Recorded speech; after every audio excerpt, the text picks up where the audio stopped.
The history of conflicts between the Fulani and Yoruba peoples in Nigeria is complex, rooted in historical, political, economic, and cultural dynamics. These interactions span centuries, with significant episodes tied to the decline of the Oyo Empire, the Fulani Jihad, and more recent herder-farmer conflicts.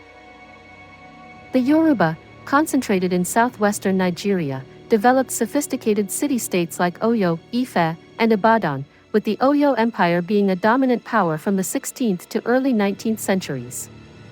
The Fulani, a largely nomadic pastoralist group, spread across West Africa, with significant populations in northern Nigeria. By the 19th century, the Fulani, under the leadership of Usman Dan Fodio, launched a jihad 1804 to 1808 that established the Sokoto Caliphate, bringing much of northern Nigeria under Fulani control.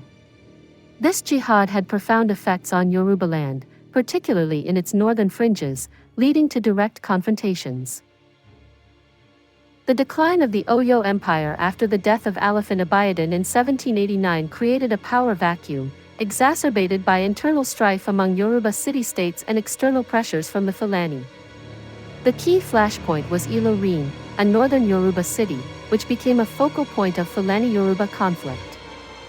The fall of Ilorin 1817 to 1823. Ilorin, originally a Yoruba city, became a significant battleground due to the actions of Afanja, a Yoruba military leader, and Ara Onakakanfo, war general of the Oyo Empire. Disillusioned with the central authority in Oyo, Afanja rebelled and allied with Shehu Alamai, a Fulani Muslim cleric, to bolster his forces with Fulani warriors and Hausa slaves. This alliance, however, backfired. Afanja's reliance on Muslim slaves and Fulani warriors, led by Alamai, introduced religious and ethnic tensions. The slaves, inspired by the Sokoto Jihad, revolted under Alamai's leadership, seeking to establish Islamic rule. Afanja was killed, and Ilorin fell under Fulani control, becoming a satellite of the Sokoto Caliphate by 1823.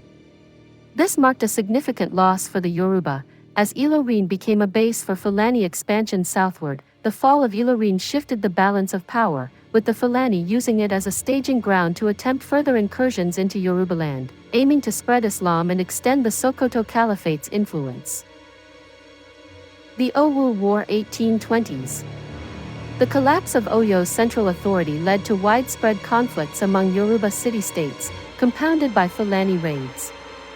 The Owu War 1821 to 1826, while primarily a Yoruba interstate conflict, was indirectly influenced by Fulani pressures. Refugees from Oyo, displaced by Fulani raids, contributed to tensions that fueled the war, which saw Ibadan and other Yoruba groups destroy the Owo kingdom. This period marked the beginning of Yoruba efforts to regroup and resist external threats. The Jalumi War 1840. One of the most decisive Fulani-Yoruba confrontations was the Jalumi War, also known as the Battle of Osogbo, which was fought in 1840.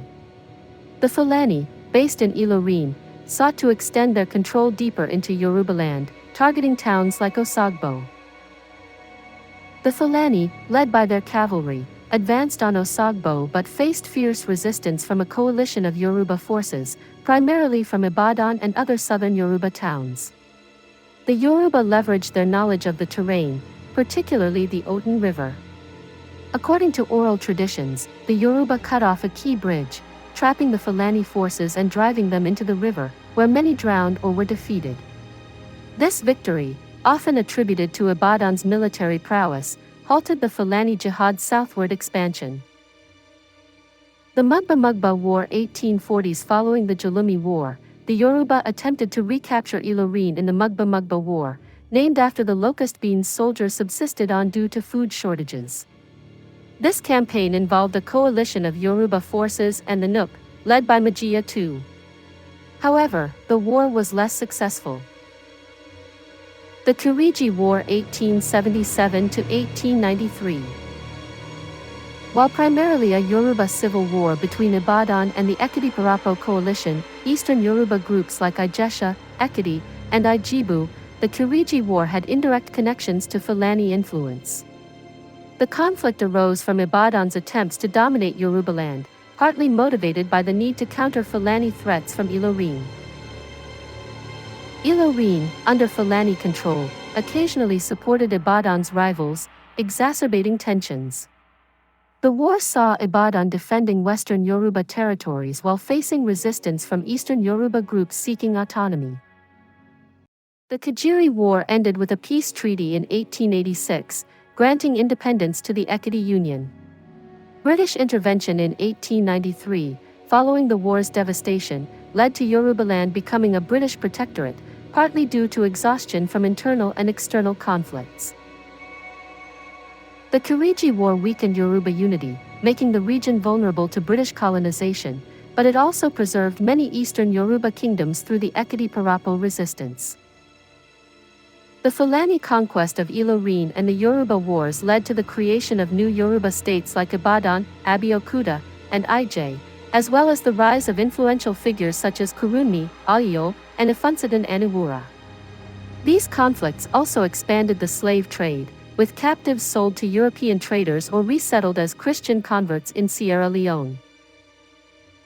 The Fulani Jihad introduced Islam to parts of Yorubaland, with mosques established in Iwo 1655, Ise in 1760, and Lagos 1774.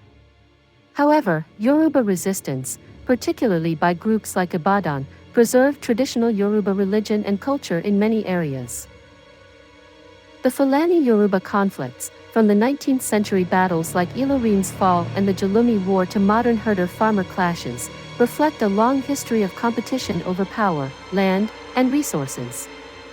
The Yoruba successfully halted Fulani expansion in 1840, preserving much of their territory, but the loss of Ilorin remains a historical grievance. Today, environmental pressures and political failures continue to fuel tensions, with no easy resolution in sight. Addressing these conflicts requires nuanced policies that balance land rights, economic needs, and cultural sensitivities while learning from the historical resilience of both groups.